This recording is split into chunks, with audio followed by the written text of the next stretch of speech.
Hello again. It's Catherine Ingby.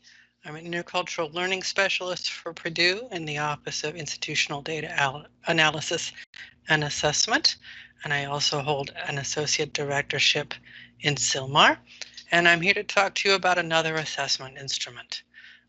Today we are going to talk about the Intercultural Development Inventory. I'll bring it up in a second. Here you go. This is a view of their website.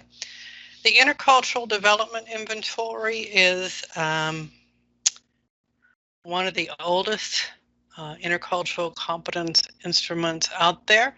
It arises out of work from two returned Peace Corps veterans who worked as international student advisors for many, many years, beginning in Minnesota. And they began to notice patterns of how people reacted to difference. They started to take note of those patterns, and they came up with a theory, a developmental theory about how people learn to deal with difference. It's a 5-stage model. You can see it here. So an advantage to the Intercultural Development Inventory, it's based on a lot of research.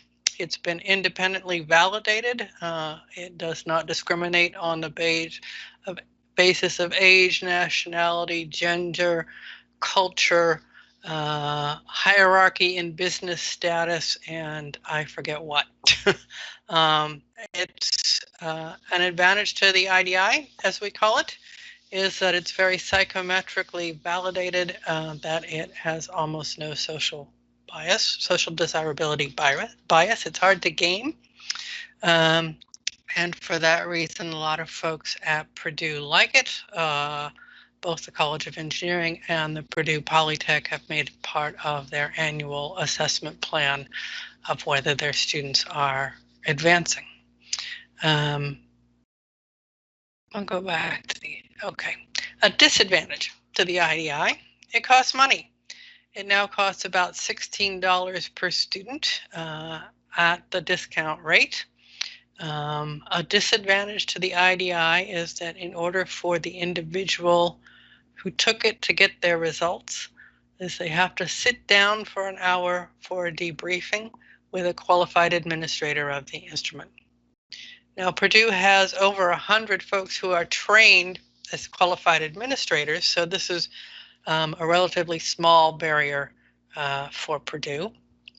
An advantage to the instrument is that it tells you not only how good you think you are, how good you'd like to be, but also whether you're performing up to your goals and your desires.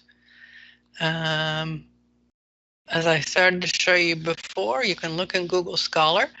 There is a lot of research out there that has been done with the IDI, with physician trainees in study abroad context, with teacher development. So an advantage to the IDI, if you want to publish something about your teaching and your students' learning, is there's a lot of stuff to refer to, a great body of literature you can draw on. A study that I'm particularly fond of that you can find in the Hubble was a short-term study abroad program done, an interdisciplinary combination of public health and engineering. And you can download that bundle here and learn about how it worked with Purdue engineering and nursing students. That's all I have to say about the IDI for the moment. Thank you so much for joining me for another opportunity to learn about an assessment instrument.